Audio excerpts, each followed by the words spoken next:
C'est dans l'un des amphithéâtres de la faculté des lettres de l'université de Nice, où il est professeur associé, qu'Yves Bonnefoy, poète, auteur entre autres de L'arrière-pays, publié chez Skira, de Pierre écrite et de Dans le leurre du seuil, va dialoguer ce soir avec Jean Starobinski.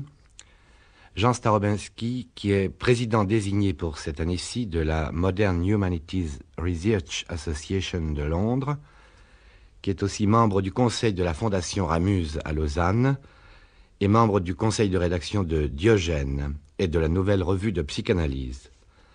Jean Starobinski est l'auteur, entre autres, de Jean-Jacques Rousseau, La transparence et l'obstacle, et de La relation critique, qui a obtenu le prix de la recherche littéraire en 1971. Fonction de l'image. Yves Bonnefoy. Fonction de l'image, oui, c'est le thème que nous avons choisi, mais encore est-il nécessaire peut-être d'indiquer dans quelle direction plus précise nous voudrions le situer.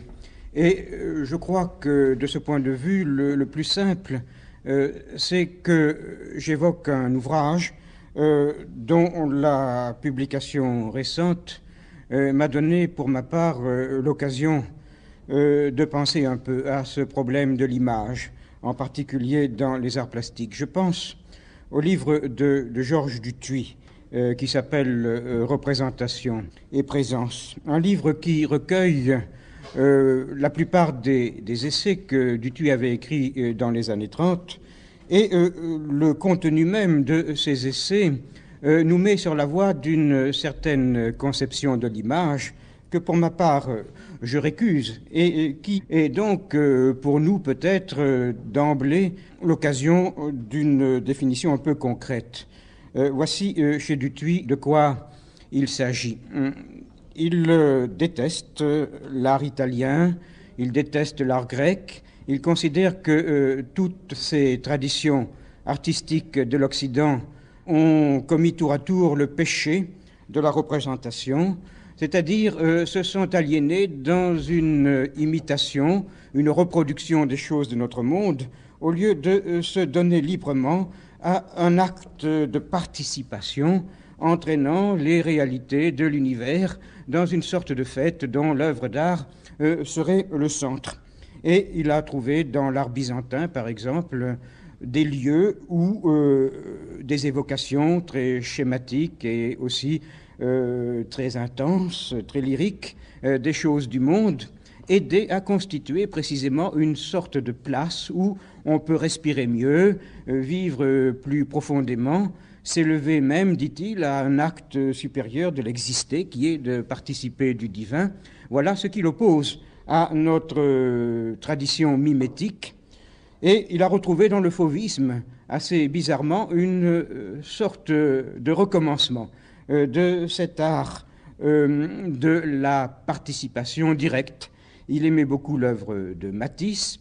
Il avait trouvé avec joie chez Matisse cette aptitude à retenir de l'objet simplement un élément bref de couleur, de forme, qui lui permettait d'exprimer sa joie, sa souffrance d'un seul coup.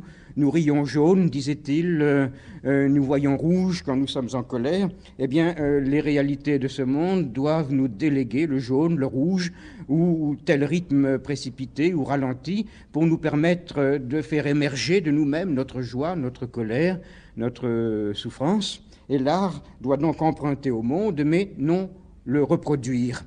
Et ainsi, il était, si je puis dire, une sorte d'iconoclaste, demandant à l'art qu'il cesse d'être représentatif. Mais, et là je vais m'arrêter de parler, il me semble pour ma part qu'il méconnaissait gravement une fonction essentielle de la création, qui est de retenir dans la conscience même de celui qui œuvre un souvenir du monde extérieur qui existe non pas simplement pour devenir matériau de la création, mais en lui-même, en tant que lieu d'existence possible pour nous tous dans une société, en tant que forme du réel qui peut nous servir de lieu ou de référence dans une vie plus plénière. Il me semble qu'il y a dans notre tradition occidentale une longue tradition qui définit dans l'expérience artistique le lieu d'une certaine représentation où le réel est élaboré, approfondi, prend une figure plus riche. Et cette dimension-là, représentative, je l'appelle l'image. En somme, Dutuy, n'est-ce pas, avait repris la vieille querelle de certains byzantins contre la représentation dans l'art. Il était iconoclaste, et est-ce que nous avons le droit de l'être? Est-ce qu'il est naturel de détruire toute possibilité de représenter? Voilà une question qui me semble mériter d'être débattue. Jean Starobinski.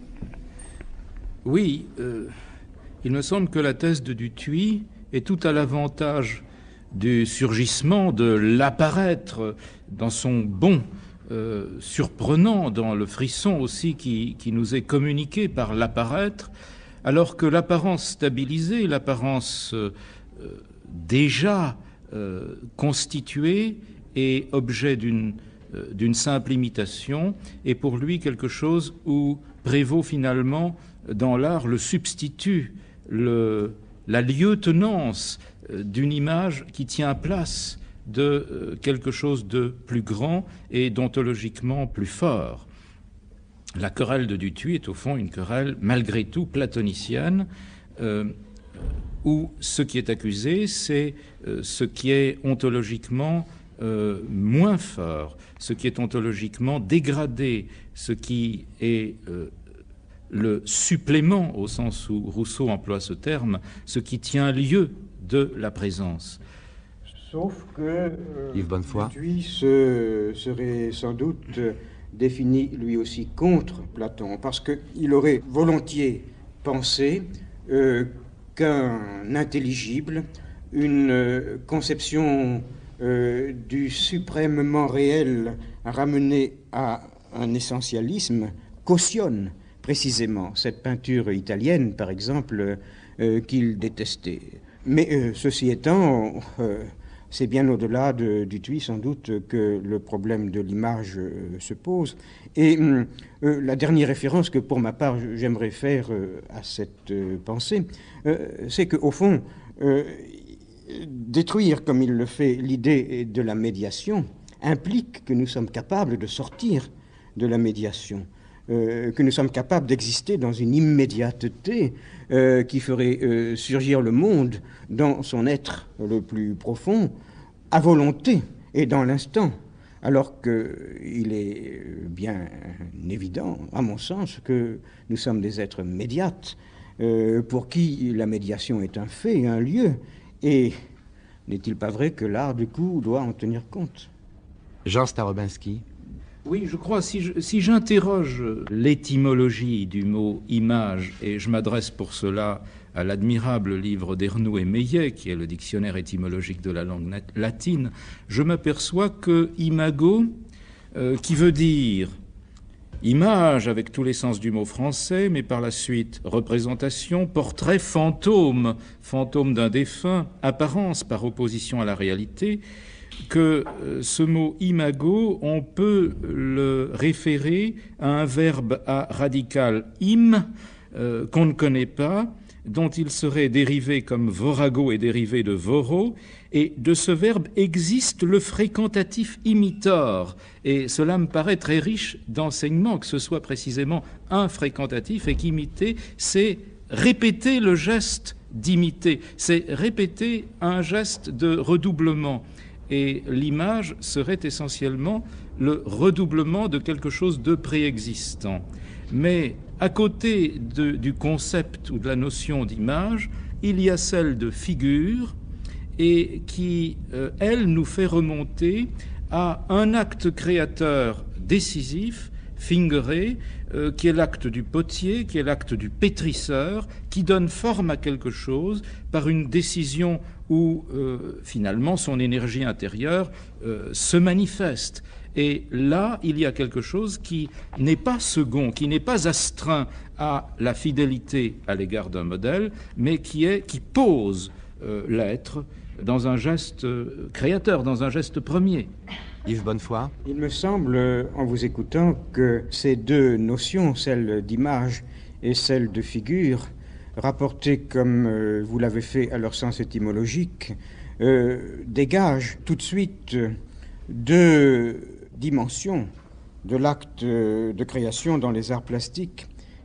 Vous avez parlé, en somme, d'un acte de reproduction, de réduplication de l'objet réel, et d'autre part d'un acte de rassemblement, d'un acte plasmateur par lequel le matériau de la création forme un tout.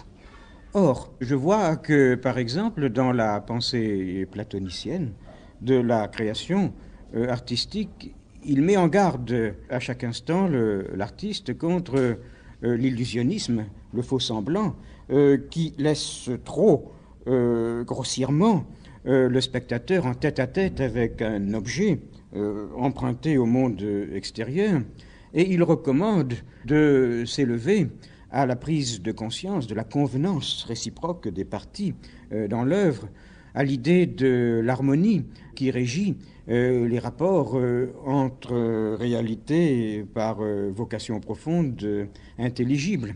Alors, d'une part, il met lui-même en évidence dans la création artistique cet élément mimétique, n'est-ce pas, cet élément de reproduction, et d'autre part, avec cette idée de convenance, il accomplit à sa manière spirituelle l'équivalent de l'acte du potier, donnant forme unitaire à la création comme telle à partir de son matériau, qui dans ce cas est donc l'élément mimétique, n'est-ce pas ? C'est ça, ce rassemblement a quelque chose de profondément matériel à l'origine. Si je reste encore pour un instant proche de l'étymologie et de ce que nous dit le dictionnaire d'Ernoult et Meillet, je trouve ceci: le sens propre de la racine, fingere, fingo, est façonner de la terre. Ce travail de la terre aboutit à faire un tas, un mur de terre ou de la poterie. Donc il y a quelque chose qui est travail des mains, travail de la forme au contact du geste humain. Oui, alors si je peux me permettre une toute petite parenthèse, il est bien évident que dans tous les grands arts platoniciens, disons à la Renaissance italienne, ou alors dans le purisme au XXe siècle, il y a une sympathie instinctive pour les formes simples et pures produites par le potier. Cette création de l'artisanat rejoint d'un bond les formes les plus hautes de la spéculation intellectuelle et brûle le niveau, bien sûr, de l'illusionnisme, de l'élément narratif qui abonde dans la peinture italienne, disons, de deuxième zone, au XVe siècle en particulier. Oui, et ici je pense à cette accusation de l'imitation qui se poursuit tout au long de la tradition occidentale et qui prend un accent très particulier à l'époque néoclassique, à l'aube de la modernité. Si je pense à Winckelmann, mais aussi à bien d'autres théoriciens de la même époque, ou à certains essais de Goethe, comme ce très bel essai qui s'intitule « Simple imitation, manière, style », ce que l'on condamne, c'est la reproduction telle quelle de la nature environnante. On en accuse des gens comme Dürer qui reproduisent des mottes de terre et des brins d'herbe. Je crois que c'est une accusation bien injuste, n'est-ce pas ? Mais l'art du paysage lui-même n'échappe pas à cette condamnation. C'est de la simple imitation qui ne s'élève pas assez haut. Et d'un autre côté, on voit un autre péché possible que l'on condamne également. C'est la pure manifestation du talent personnel, de l'agilité propre de la main de l'artiste qui sait donner forme inventivement, imaginativement à un monde qui lui est propre.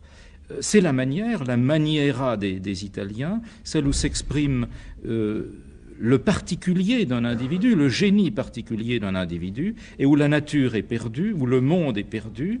Et dans l'entre-deux, Goethe voit le domaine de ce qu'il appelle le style et qui caractérise le grand art, qui n'oublie pas la nature et le monde, mais le transfigure, et dans lequel s'imprime également la personnalité de l'artiste qui aperçoit la nature.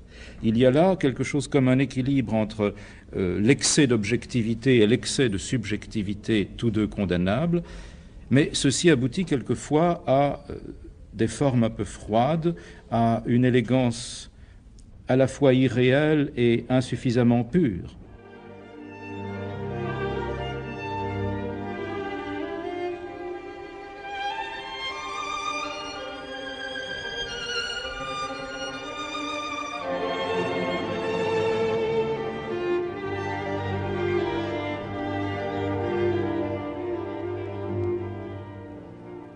Yves Bonnefoy. Vous parlez de cette pureté inhumaine que vise Winckelmann dans sa théorie de l'art néoclassique. Et tout à l'heure, je parlais du refus platonicien de l'illusionnisme. Mais il faut bien se rendre compte, en somme, que l'image telle qu'elle s'établit dans l'art grec est en somme menacée à sa gauche et à sa droite, disons à deux niveaux aussi bien. Il y a deux dangers pour elle. D'une part, celui de tomber dans l'imitation vulgaire de l'objet et de donner à l'amateur d'image le plaisir facile de simplement retrouver le monde ordinaire. Mais d'autre part, elle peut viser trop haut. C'est-à-dire dans cette poursuite de la convenance des parties et des rapports harmonieux, concevoir un intelligible si profondément transcendant qu'il rompt ses liens avec toute possibilité de représentation concrète. Il n'y a plus d'incarnation.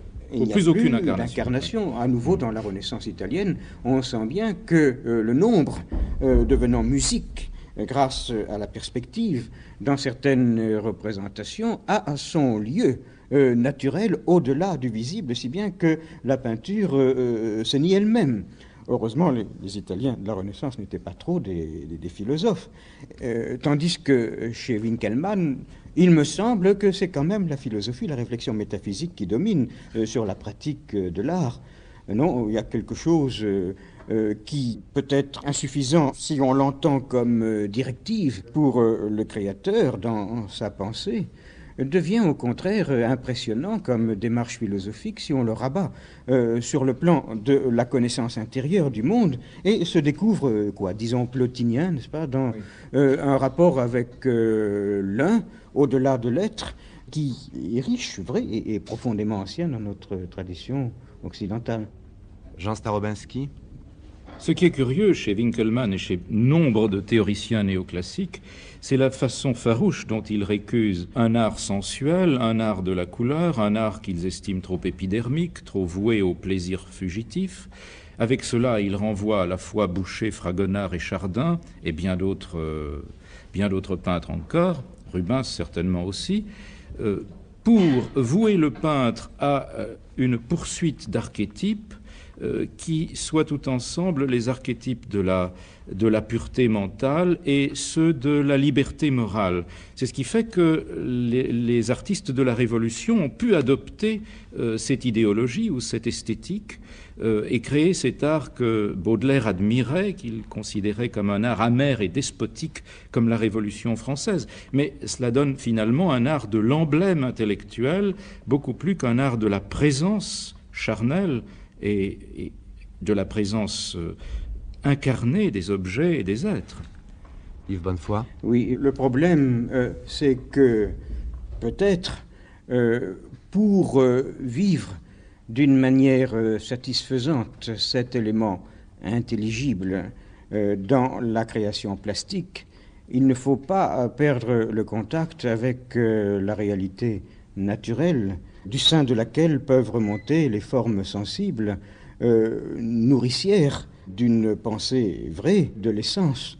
L'art néoclassique s'est produit dans une société obsédée de problèmes sociaux, de la redéfinition des rapports réciproques des fonctions sociales, et sans ce contact nourricier avec la terre.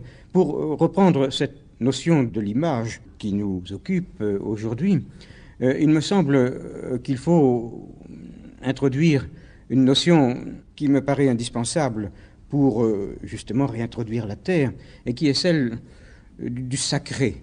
Il y a des sociétés nombreuses, dites primitives, il y en a encore quelques-unes sur la surface de la Terre, dans lesquelles existe pour la conscience un ordre unifiant au sein duquel chaque réalité perçue s'explique par une essence articulable à toutes les autres essences du monde, si bien que toute expérience praticable s'inscrit d'avance dans le réseau d'un sens totalisant et unitaire. Dans ces conditions, comme il n'y a pas d'alternative pour l'esprit dans la pratique des choses, bien que ce réseau des sens soit une sémantique, un ensemble de signifiants, quelque chose, disons, de verbal, en fait, il apparaît comme la Terre même, puisque c'est à travers lui, et lui seul, que la Terre est approchable. Et dans cet ensemble notionnel, la Terre, malgré tout, respire avec une présence, une intensité, comme ce n'est plus possible pour nous. Alors, dans un monde de cette sorte, chaque fois que l'artiste, si on peut employer ce mot, se tourne vers une expérience pour la signifier, il rencontre du sens. Il rencontre, disons, des symboles qui peuvent s'articuler pour donner de l'objet une présence signifiante qui n'emploie rien de l'apparence visible de l'objet.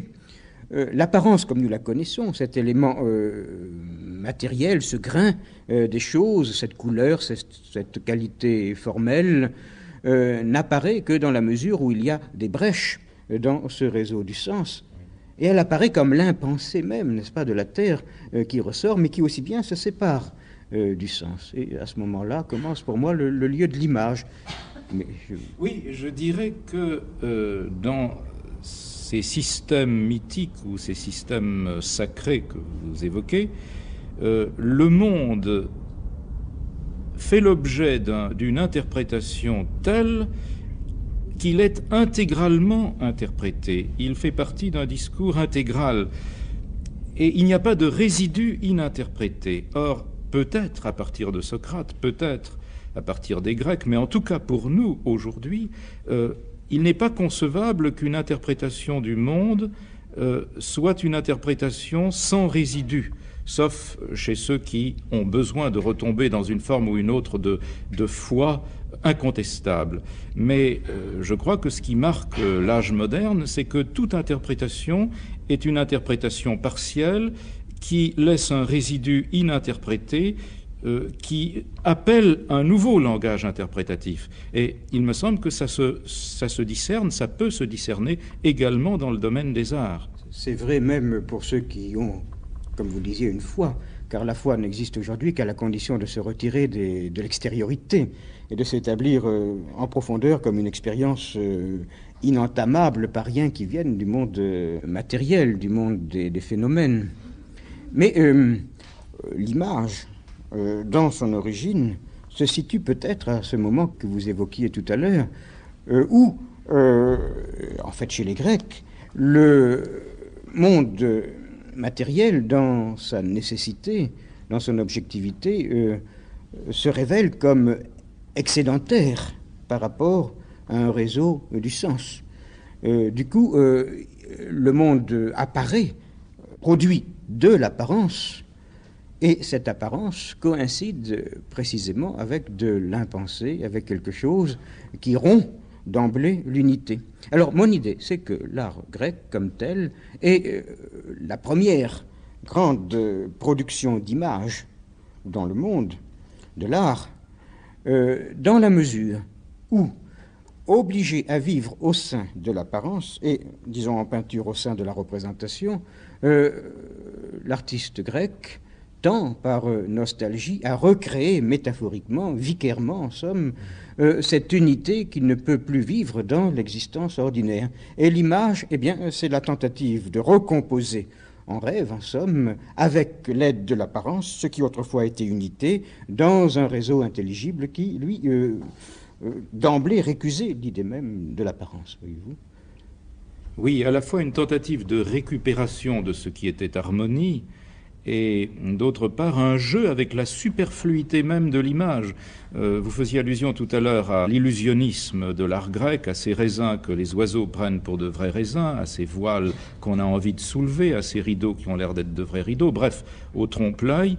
Et dans l'art grec et dans les attitudes déjà de l'homme antique, il y a un certain jeu avec l'apparence, avec le faux semblant, le sentiment peut-être d'un allègement de l'existence qui coexiste avec la tentative de récupérer un monde sacré. Il y a une ambiguïté qui me paraît très profonde et qu'on retrouve dans les poèmes joueurs de la Renaissance italienne, jusque chez le Tasse, quelque chose qui est tout ensemble illusion et nostalgie d'une plénitude. L'illusion, c'est le spectacle d'opéra. Et le spectacle d'opéra peut devenir à un certain moment, mystérieusement, une sorte de grand acte sacrificiel, quelque chose comme un sacré vicariant, un sacré à la place du sacré perdu. Il est bien évident que si on accepte l'hypothèse qui définit l'image, au moins dans certains de ses aspects, comme une recomposition vicaire de l'unité au sein de l'apparence, s'institue la possibilité d'une histoire de l'image au sein de l'histoire de l'art et qui en suivrait les hauts et les bas, les moments de sérieux et les moments frivoles. On pourrait écrire une histoire de l'image dans les arts plastiques et avec cette clé, justement, l'opéra italien, par exemple, même aussi certaines œuvres de philosophie, dans la mesure où elles sont de grandes images du monde. L'unité recomposée avec des notions, mais en images. Quoi d'autre encore? Peut-être même certaines formes d'architecture qui tendent à proposer des figures harmonieuses pour la cité. Tout cela apparaîtrait comme des moments dans cette poursuite malheureuse toujours, et toujours recommencée par conséquent du sacré, là où il ne peut pas avoir sa place. D'ailleurs, pour tout dire, image et utopie finissent par coïncider, par s'identifier dans cette perspective. Recommencer l'image comme amélioration possible d'une figure de l'unité dans l'apparence, c'est-à-dire dans ce qui échappe à notre connaissance unifiante, c'est un peu accomplir l'acte de l'utopiste qui propose une unification du geste et de la pensée socialement.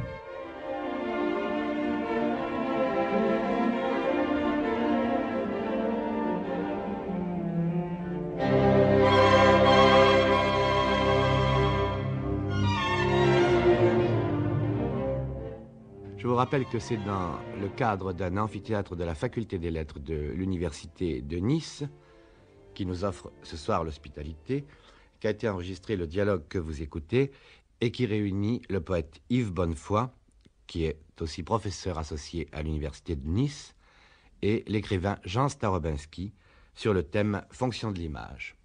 Jean Starobinski. Est-ce qu'à un certain moment, cette utopie n'est pas une utopie de la connaissance, c'est-à-dire du redoublement du monde dans l'image que nous en prenons? Le premier germe, très symboliquement, que j'en prendrai, c'est cette image qu'on trouve chez Martial, qu'on retrouve chez André Chénier, de la fourmi ou de la mouche captive de la goutte d'ambre, et qui a l'air de vivre, et que l'on peut dès lors collectionner, garder pour soi et garder pour la connaissance.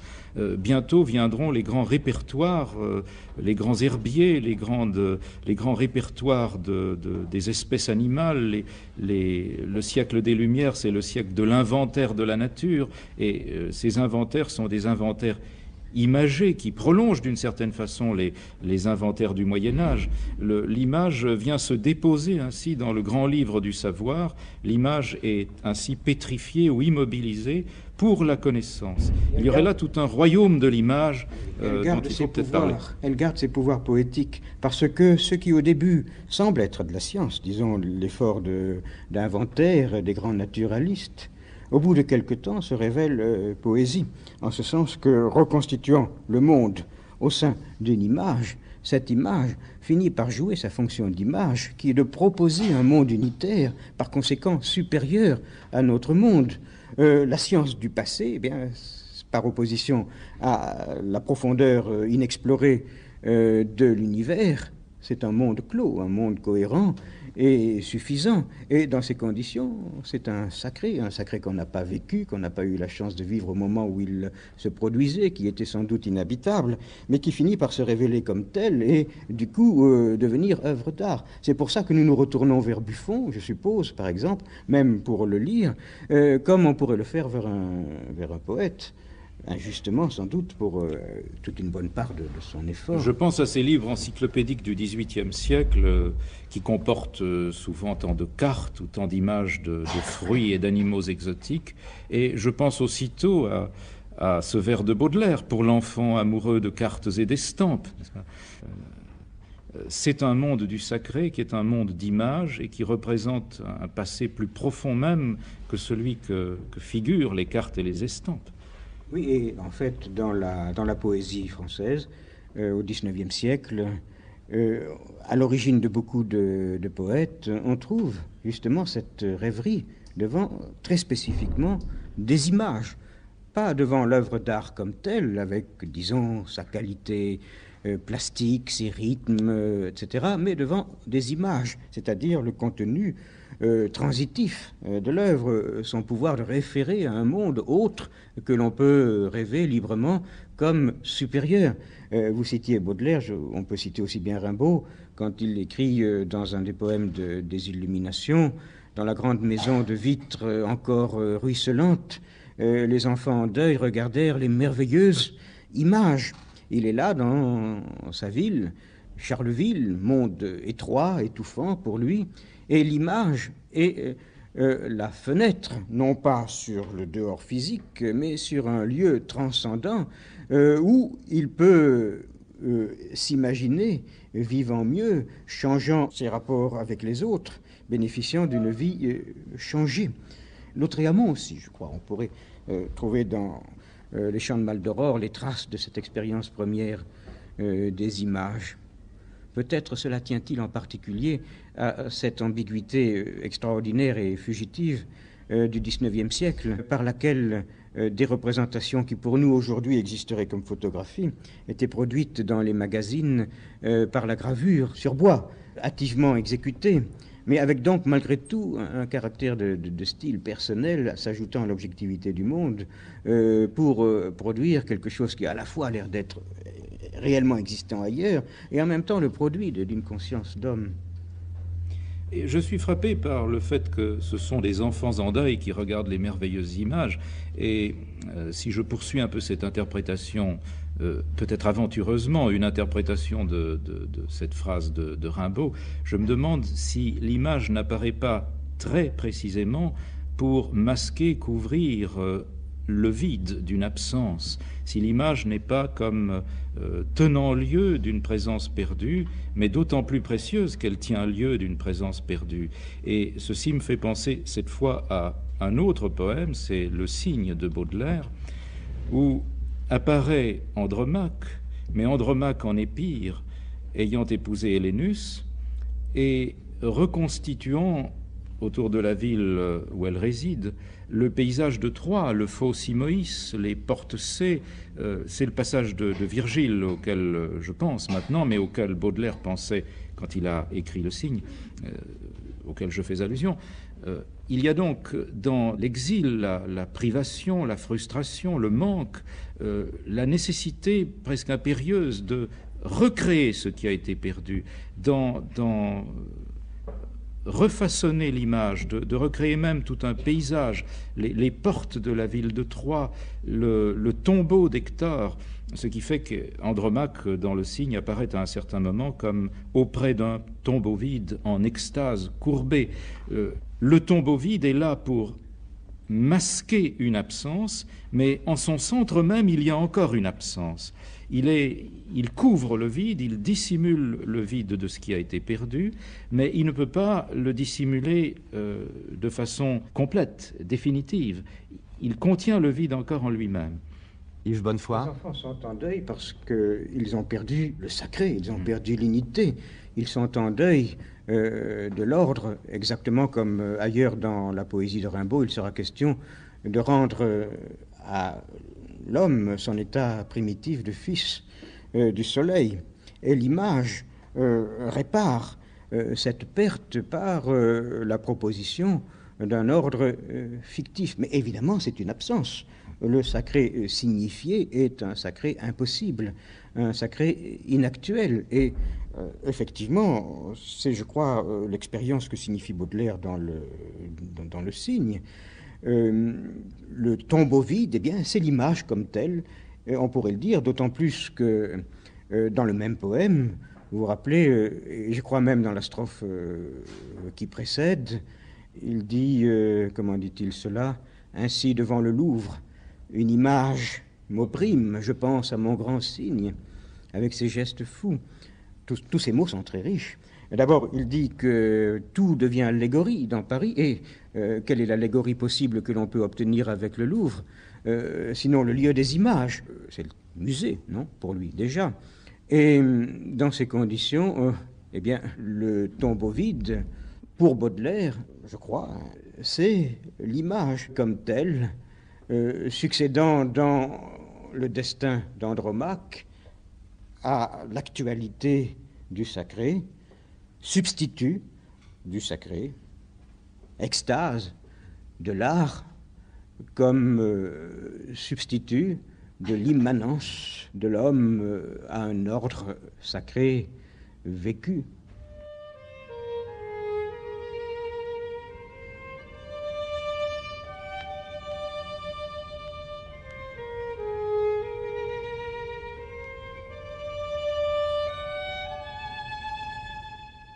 Andromaque, je pense à vous. Ce petit fleuve, pauvre et triste miroir où jadis resplendit l'immense majesté de vos douleurs de veuve, ce Simoïs menteur qui par vos pleurs grandit, a fécondé soudain ma mémoire fertile, comme je traversais le nouveau carrousel. Le vieux Paris n'est plus. La forme d'une ville change plus vite, hélas, que le cœur d'un mortel.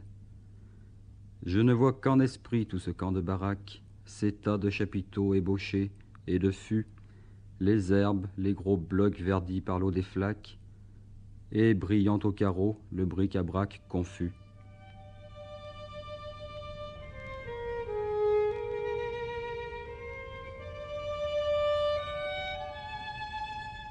Ce poème d'ailleurs est très singulier par la succession des temps en recul par rapport au présent qu'évoque Baudelaire. Il y a un présent qui est celui du Nouveau Louvre, il y a un temps passé naguère qui est celui où Baudelaire a aperçu le cygne échappé de la cage de sa ménagerie, et la vision du cygne a rappelé celle d'Andromaque, de sorte que nous avons une profondeur temporelle qui s'approfondit encore du regret d'Andromaque pour la patrie perdue. Donc de proche en proche, des images s'appellent, dont la dernière est celle de la cité ruinée, la cité conquise. Là je vis un matin, à l'heure où sous les cieux clairs et froids le travail s'éveille, où la voirie pousse un sombre ouragan dans l'air silencieux, un cygne qui s'était évadé de sa cage, et de ses pieds palmés frottant le pavé sec, sur le sol raboteux traînait son blanc plumage. Près d'un ruisseau sans eau, la bête, ouvrant le bec, baignait nerveusement ses ailes dans la poudre, et disait, le cœur plein de son beau lac natal, « Oh, quand donc pleuvras-tu, quand tonneras-tu, foudre ?» Je vois ce malheureux, mythe étrange et fatal, vers le ciel quelquefois comme l'homme d'Ovide, vers le ciel ironique et cruellement bleu, sur son cou convulsif tendant sa tête à vide, comme s'il adressait des reproches à Dieu.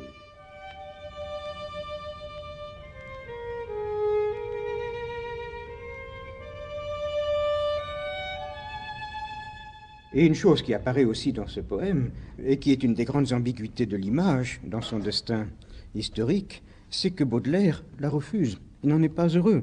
Que fait-il? Il considère d'abord le cygne dans sa fonction symbolique, et ensuite il le retrouve en tant que présence nue d'autrui, dans son être, dans sa souffrance d'individu.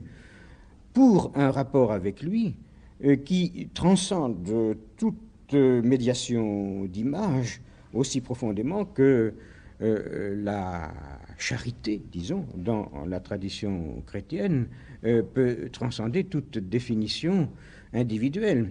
Et il dit aussi, je le rappelais tout à l'heure, une image m'opprime, comme si l'être même de l'image qui nous propose le sacré à l'état virtuel était aussi pour nous une contrainte autant qu'une libération. Et il est bien évident que dans la mesure où l'image coordonne les réalités de l'apparence et de l'apparence comme telle, elle ne peut le faire qu'en empruntant à l'apparence et simplement à l'apparence, si bien qu'elle censure, refoule toutes les réalités du sentiment, les réalités intérieures, celles qui peuvent nous unir aux autres êtres. Le sacré que propose Poussin dans Les Cendres de Phocion est fait avec des nombres qui s'appuient sur la dimension purement spatiale. Il ne connaît pas l'amour, il ne connaît pas les relations irrationnelles qui peuvent naître de nos instincts. Donc cette unité qui se fait dans l'image est aussi une tyrannie qui s'exerce contre nos besoins spirituels les plus intérieurs. L'image, en effet, nous opprime autant qu'elle nous libère, et cela montre bien qu'elle doit avoir une histoire. Elle ne peut être qu'historique, elle est toujours en train de se refuser elle-même, de se chercher en avant de soi. Oui, mais là, peut-être une touche d'interprétation psychanalytique ou de couleur psychanalytique peut intervenir, car dans la profondeur de ce poème de Baudelaire, la figure dressée comme l'image la plus émouvante, c'est la figure de la mère, et de la mère séparée de l'époux et séparée également du fils, ayant tout perdu. Et il y a cette imagination d'un fleuve de larmes venant abreuver le cœur du poète, venant abreuver le poète. C'est une situation que Baudelaire se plaît à imaginer, cette communion à travers les larmes, et c'est là qu'on trouve cette pitié ou cette compassion dont vous parliez tout à l'heure à propos de l'apparition pathétique du cygne sur le fond de l'ouragan sombre de la ville. Et peut-être même pourrait-on dire que ce poème est implicitement une critique d'un peintre que Baudelaire pensait admirer sans réserve, c'est-à-dire Delacroix. Car ce qui est outrepassé dans cette expérience du cygne à deux niveaux, c'est un niveau de rêve vécu comme tel et assumé jusqu'au bout comme tel dans un égocentrisme artistique absolu, comme précisément Delacroix l'a revendiqué.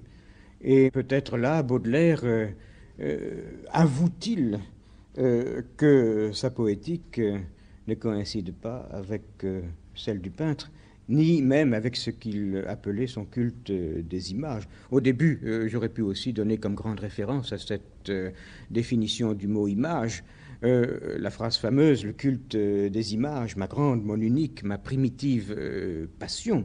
Il s'agit bien pour Baudelaire, dans cette phrase, des images comme telles, c'est-à-dire de ce qui, dans les œuvres, nous permet de rêver à un monde supérieur. Mais plus profondément, dans Baudelaire, celui qui cherche une poétique moderne à partir des débris du christianisme, c'est aussi celui qui se refuse à l'image, car son culte à lui, eh bien, c'est le culte de cet être abandonné, le cygne, sans figure. Paris change, mais rien dans ma mélancolie n'a bougé.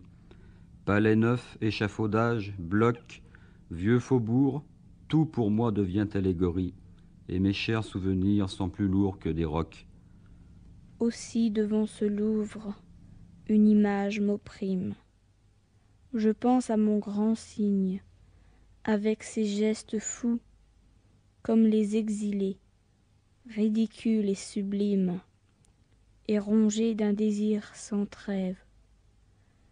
Et puis à vous, Andromaque, des bras d'un grand époux tombé, vil bétail, sous la main du superbe Pyrrhus, auprès d'un tombeau vide en extase courbé. Veuve d'Hector, hélas, et femme d'Hélénus.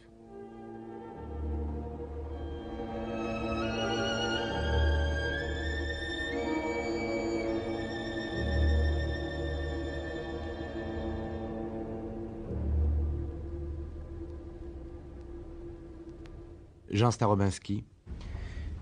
Il me semble que ce sentiment de la distance, et d'une distance désormais irréparable à l'égard d'un monde harmonieux qui est aussi le monde de l'image, est décelable chez d'autres très grands poètes du XIXe siècle. Je pense à l'Ode à une urne grecque de Keats, qui est description d'un objet, description par les mots bien sûr, d'un objet sur lequel se déroule une procession et une bacchanale. Il y a à la fois extase sensuelle et cérémonial religieux, décrite sur cette urne, mais tout cela dans une distance où tout est devenu mental, tout est immobilisé dans l'intemporalité ou dans la distance, et le poète est désormais celui qui ne peut plus que constater l'espace qui le sépare. Tout est désormais séparé par une espèce de grande lame vitrée de temps et d'absence. C'est le champ de la beauté, mais c'est le champ de l'absence aussi. Yves Bonnefoy. Oui, évidemment, cette absence demande à être comblée, d'où des dangers pour la création des images. On peut être tenté de la combler moins avec une expérience recommencée de l'être sensible à travers l'apparence qu'avec des idées préconçues et de la théorie portant sur la vie comme telle. Apparaît du coup au sein de l'image non plus l'immédiateté symbolique qui monte des profondeurs de la terre, mais l'allégorie qui tend à emplir son espace d'un sens défini de façon préalable. Alors là, du coup, peut-être justement, oui, à l'époque de la Révolution française... Dans les emblèmes de la Révolution, il y a trop de sens intellectuel pour une substance imagée très pauvre. Finalement, on aboutit à une sorte d'hiéroglyphe de la pensée, de signe de reconnaissance d'une appartenance politique, par exemple, où on aboutit à la forme d'art qui peut convenir à une forme ou une autre de propagande politique. À ce moment-là, il s'agit simplement de faire porter par le minimum de signes avec le maximum d'économie, le plus d'intention ou de projection d'avenir possible.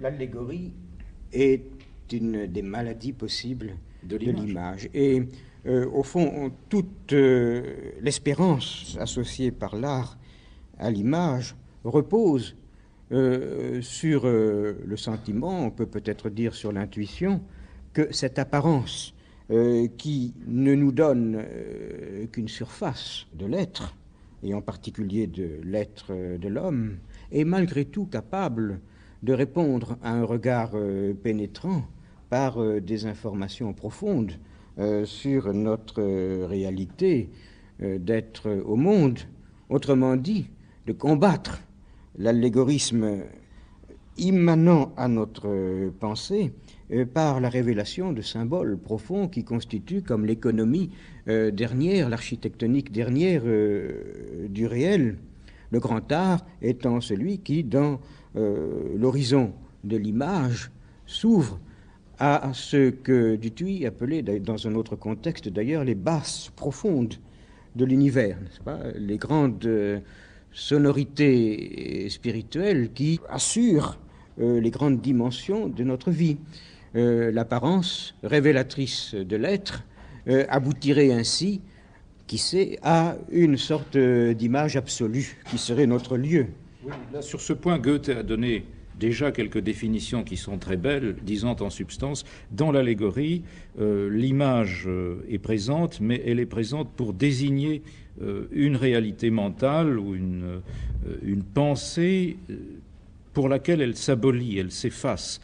L'image cesse d'être pour ne laisser subsister que sa signification, sa traduction intellectuelle. Tandis que dans le symbole, le sens et l'image continuent d'exister, coexistent dans un mariage, dans une unité, dans une union qui ne peut pas être dissoute. Goethe avait tout à fait le sens des grands symboles fondamentaux. Oui. Mais en même temps, il est intéressant de voir qu'il a peut-être puisé cette expérience des grands symboles à une pratique de l'art italien, à une pratique du XVIIe siècle, des villes dans leur architecture, sur les collines. A-t-il connu Poussin, par exemple? Dans ses dessins d'Italie, on a l'impression qu'il est très proche des grands artistes du XVIIe siècle. C'est possible, je n'oserais le dire. Oui, il a en tout cas appris à travers les paysages de la campagne romaine ce que Poussin ou Claude avaient eux-mêmes appris, c'est-à-dire la possibilité d'une identification de l'image dans ses nostalgies et ses propositions de sacré avec une terre vraie, ayant son herbe, ses rochers, son atmosphère, sa lumière, etc. Et ça, c'est évidemment le meilleur, n'est-ce pas? C'est le plus grand art. Bien sûr, ça va de soi, l'image dans l'art, pour moi, c'est beaucoup, ça répond à une fonction essentielle. Et j'aurais tendance à aimer dans le XVIIe siècle l'italien, depuis Carache jusqu'à Poussin, Claude, le moment où, dans l'histoire de la peinture, l'image a fleuri dans sa finalité propre, avec le plus de richesse sensible. Alors, du coup, dans l'histoire de l'image, il faudrait ensuite constater un déclin. Oui. Ici, j'aimerais peut-être me référer à ce que les psychologues disent aujourd'hui de l'activité imageante. Et cela à partir de ces expériences que certains connaissent, dont certains ont entendu parler, de privation sensorielle. Mettez un individu hors de tout apport sensoriel, les yeux clos, peut-être même dans une piscine tiède, sans qu'aucune sensation parvienne à lui, ou dans un état de stabilité sensorielle qui équivaut à une sorte de mort ou de quasi-mort du milieu par rapport à lui, eh bien, apparemment, à partir d'un certain moment de cette privation sensorielle, de cette désafférentation, la conscience, l'esprit se met à produire des images sur un mode quasi-hallucinatoire. Autrement dit, l'absence du monde autour de l'individu fait l'objet d'une espèce de contre-attaque ou de riposte de l'individu vivant sous la forme de production d'images comme rêvées. L'image représentant au niveau élémentaire, elle n'est pas création de la main d'un artiste, mais elle est création mentale, et elle est là pour constituer un monde, pour que l'être ne soit pas laissé seul dans son existence organique, dans sa déréliction d'individus séparés, dans sa détermination isolée.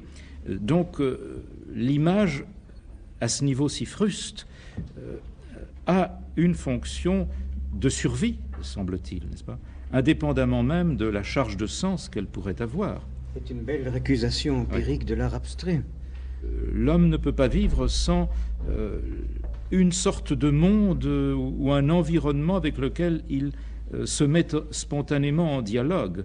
Il est évident que lorsque nous sommes dans le monde qui est le nôtre, il y a un malaise qui, à maintes reprises, survient dans notre relation au monde et que nous réparons, nous tentons de réparer par la constitution d'images ou par la modification que nous imprimons au monde environnant quand nous en avons le pouvoir.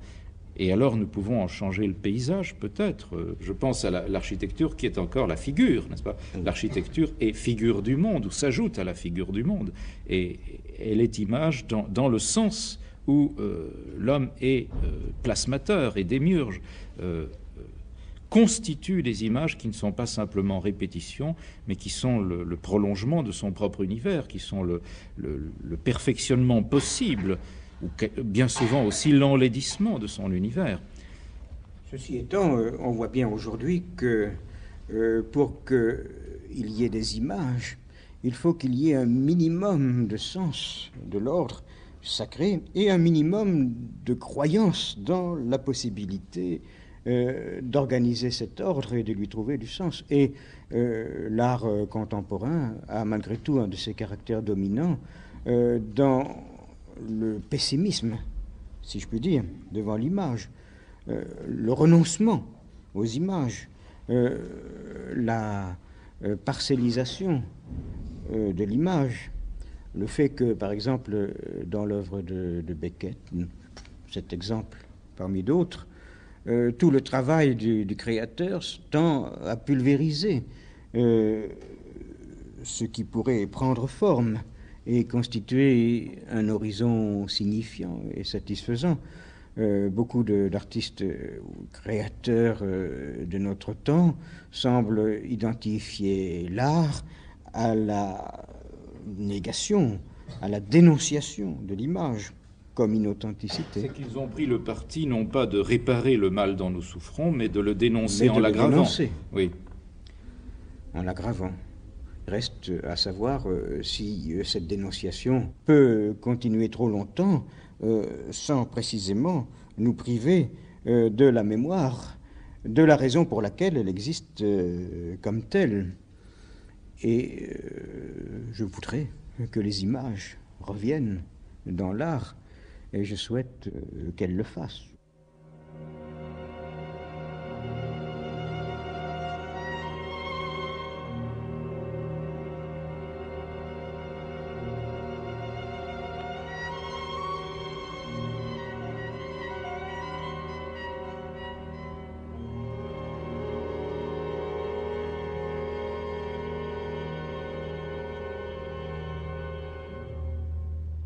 Fonction de l'image, c'était le thème du dialogue enregistré dans le cadre d'un amphithéâtre de l'université de Nice qui réunissait Yves Bonnefoy et Jean Starobinski. Nous allons maintenant nous tourner vers le public, composé en majorité d'étudiants, bien sûr, et lui demander s'il a quelques questions à poser à nos deux invités de ce soir. Je vais naturellement intervenir sur la partie proprement littéraire et sur le chapitre de la poésie que vous avez abordé. Vous avez parlé du pouvoir de représentation de l'image, mais peut-être faudrait-il ajouter celui de présentation, tout simplement. Vous avez parlé des images créées par l'enfance, des images à partir de rien, et je pense qu'il serait peut-être utile de réintroduire un objet peut-être oublié de nos jours, le kaléidoscope. Ce petit appareil que fabriquent les enfants, qui introduisent des morceaux d'une réalité décomposée, des morceaux colorés, et qu'ils réorganisent ensuite par leur imagination, donc leur fonction créatrice d'image, et à partir duquel ils composent un monde merveilleux qui est leur univers. Ou bien, pour prendre un exemple purement littéraire, la création que fait Proust sur un bouton de porte, c'est-à-dire sur presque rien, ce monde qu'il imagine représentant la légende de Geneviève de Brabant poursuivie par Gollot. Et vous avez dit à ce sujet que l'image couvrait un vide, couvrait une absence. Oui, bien sûr, il y a là aussi une absence que Proust essaie de combler par ce rêve, par ce monde qu'il se représente. Et peut-être aussi cette image doit-elle réaliser, combler ce vide d'une part bien sûr, mais aussi réaliser un acte que lui-même ne peut pas réaliser, donc être le substitut d'un acte. L'image, véritablement, là aussi, rejoint ce que vous avez dit dans son rôle de combler un vide. Mais je voudrais surtout m'attacher à cette idée qu'elle n'est pas seulement représentation d'une réalité, mais très souvent aussi présentation d'une réalité. Yves Bonnefoy ? Il me semble que c'est ce que Jean Starobinski et moi-même avons dit. À aucun moment, je crois, nous n'avons voulu indiquer que l'image était représentation. Bien au contraire, pour ma part, j'ai attiré l'attention sur le fait que Platon condamnait l'illusionnisme ou le trompe-l'œil et demandait à l'artiste de dépasser le niveau de la reproduction pour tendre à une harmonie, à un ordre d'ensemble qui est le vrai contenu de l'œuvre. Dans ces conditions, l'œuvre n'est pas représentation d'un objet du monde, mais présentation d'un ordre dépassant chacun de ces objets-là. Et c'est au niveau de la présentation qu'il y a absence. Absence, si on peut dire, de l'actualité possible de cet ordre dans notre existence vécue. Voilà comment je réponds personnellement. Mais... Oui, cette question est une excellente question. Je crois que c'est l'acte même de la fiction qui consiste à créer, donc à présenter sans représenter. Et qu'est-ce qu'il appelle? Évidemment un vide, peut-être un vide qui est celui même du désir, n'est-ce pas? Un livre récent, traduit de l'anglais, de Marion Milner, insiste sur la nécessité de ce vide intérieur par quoi l'être devient créateur, parce qu'il appelle de nouvelles formes. La maladie étant au contraire l'emprise que l'être subit de ce qu'il considère comme un vouloir étranger, une présence étrangère. Notre liberté, c'est essentiellement ce vide actif, désirant, qui est avide d'un surcroît de sens ou d'un surcroît de présence face à nous.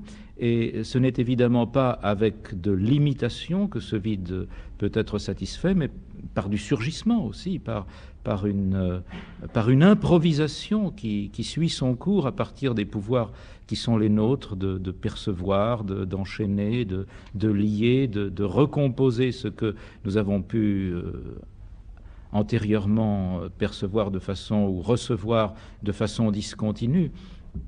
Et on n'en finit pas de poursuivre cette sorte de quête tant que la conscience est à vif, tant que la conscience a en elle cet appel et ce vide simultané. René Girard commence un de ses livres par une phrase qui définit d'emblée la direction et le lieu de l'image. Le désir n'est pas de ce monde. Ce qui signifie bien qu'on parle de présentation et non pas de représentation. Oui, c'est cela. Et cette fiction se fait déjà création. Et avec le mot fiction, on le signale au passage, on rejoint les étymons que vous avez évoqués tout à l'heure, ceux de figure et de fingere latin. Il y aurait une autre, oui. Oui, je voudrais revenir sur une notion qui a été, il me semble-t-il, à peine effleurée. C'est la notion d'amour dans l'art. On a pris 3 exemples, celle de l'enfant amoureux de cartes et d'estampes, celle des enfants en deuil, auquel il manque quelque chose, et l'exemple d'Andromaque, recréant une image. C'est-à-dire que, à travers les images créées ou désirées, il me semble que c'est une sorte d'harmonie que l'on recherche, l'harmonie grecque dont on a parlé. On recherche cette harmonie, et il n'est pas d'harmonie sans amour. Et donc, je pense que au niveau même de la création, de la recréation ou même de la procréation d'images, il est une notion importante qui est à la fois celle d'amour donné et d'amour reçu, un échange d'amour au niveau du créateur et du récepteur. Et je pense que le plus important, finalement, au départ et à l'arrivée, c'est le choc affectif que produit l'image ou que quelqu'un produit par l'image. Il me semble que cette notion d'amour au sens le plus large et le plus total du terme a été, je ne dirais pas absent, mais mise un peu à l'écart. C'est que c'est une grande question, étant donné d'abord qu'il faudrait mettre quelques grandes distinctions en œuvre. Parler d'amour en relation avec l'œuvre d'art impliquerait peut-être qu'on fasse tout de suite la distinction entre l'éros et l'agapé, entre l'amour comme on l'entend dans le banquet et l'amour comme on l'entend dans les évangiles.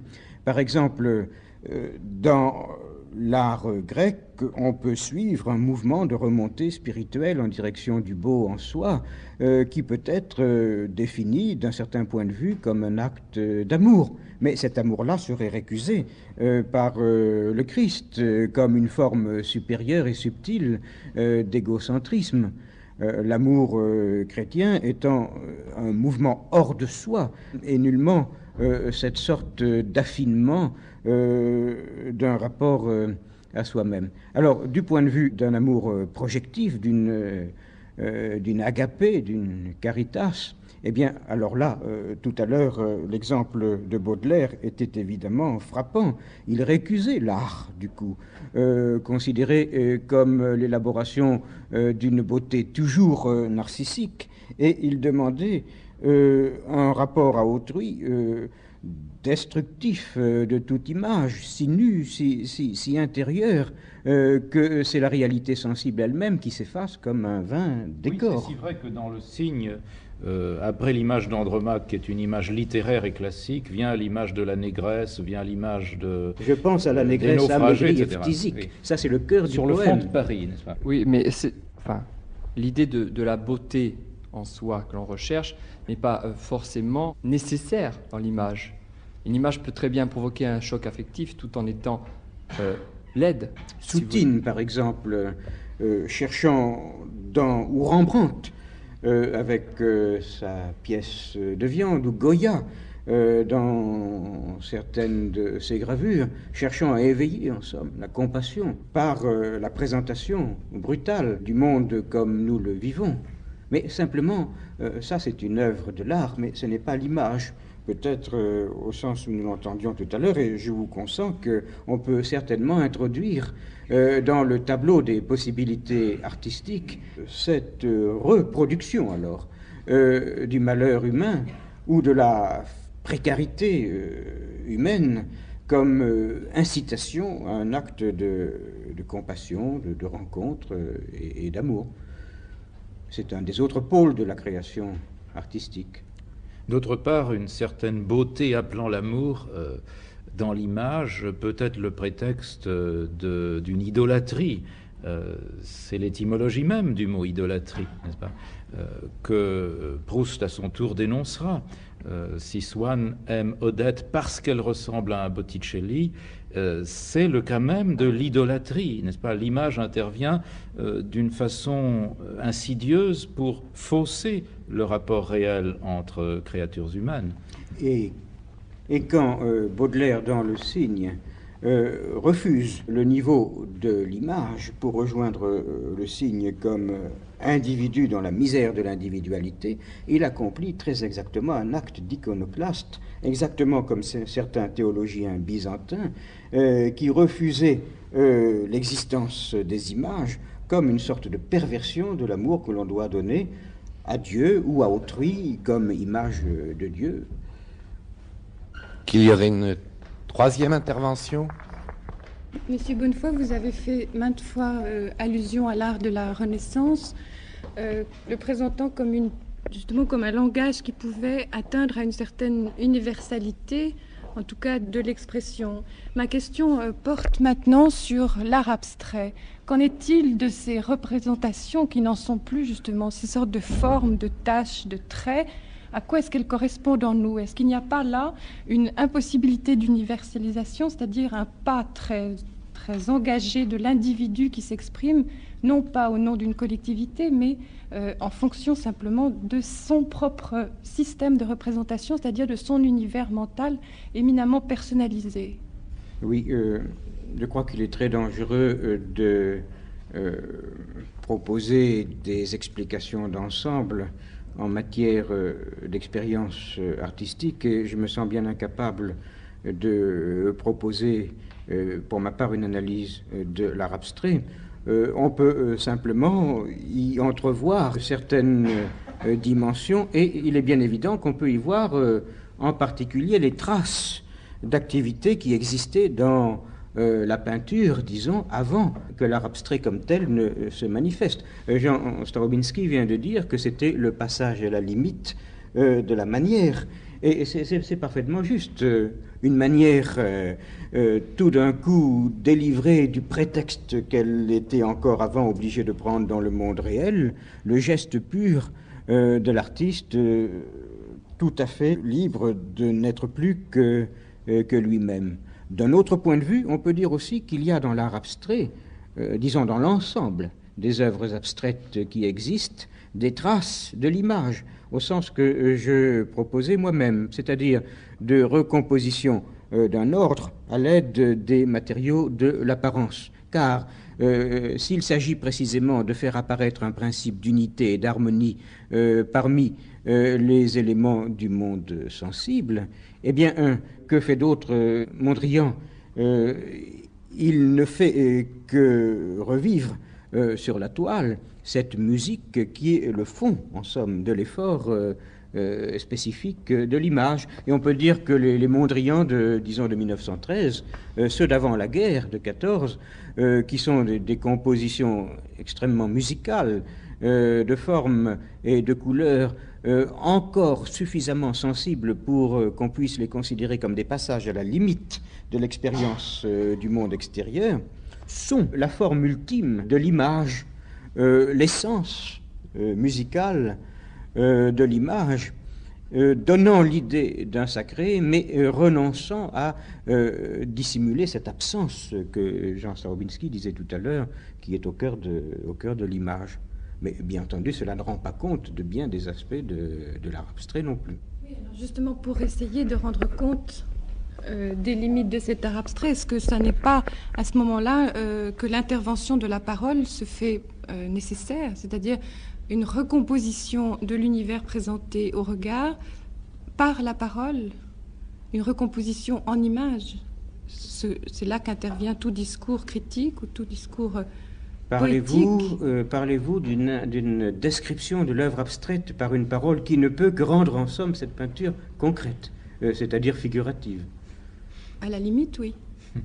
C'est notre tâche de parleur de défaire l'abstraction et de recommencer de la figuration. L'image étant vécue comme besoin nécessaire. Oui. Il est certain que, pour ma part, je l'avoue, je projette des images dans bien des peintures abstraites que je vois. Il est de fait aussi que une description de l'image par la parole, c'est quelque chose qui s'est déjà institué dans l'Antiquité grecque avec ce recueil de Philostrate, un rhéteur tardif, mais qui avait beaucoup de talent. Le recueil s'appelle Eikones, c'est-à-dire les images, et c'est la description de tableaux, certains qui ont existé, d'autres perdus, et qui transcrivent dans le langage, en grec, n'est-ce pas, la mise en scène de certains tableaux, en décrivant même certains effets d'illusion admirablement produits par le peintre. Et ceci est un peu à la source ce n'est pas la seule source, de toute une poésie qu'un peu pédantesquement on appelle l'ekphrasis, tout simplement la description d'objets d'art, description de tapisseries, description de pièces ciselées. Il y a tant de poèmes de Chénier, par exemple, qui décrivent une coupe avec le rapt d'Europe. Il y a dans Agrippa d'Aubigné ces étranges tentures qui décrivent la fin des temps. La prophétie s'inscrit sur des œuvres d'art fictives. Donc le poète est très souvent celui qui, à partir d'une œuvre d'art réelle ou fictive, construit son tissu de parole. Moi, je crois moi aussi que toute image signifie son être d'image en un point de ses éléments représentatifs. Et on pourrait faire une sorte d'analyse des images ayant pour question, parmi d'autres, la recherche de ce reflet de l'essence de l'image dans l'image. Parfois, c'est le miroir dans le tableau.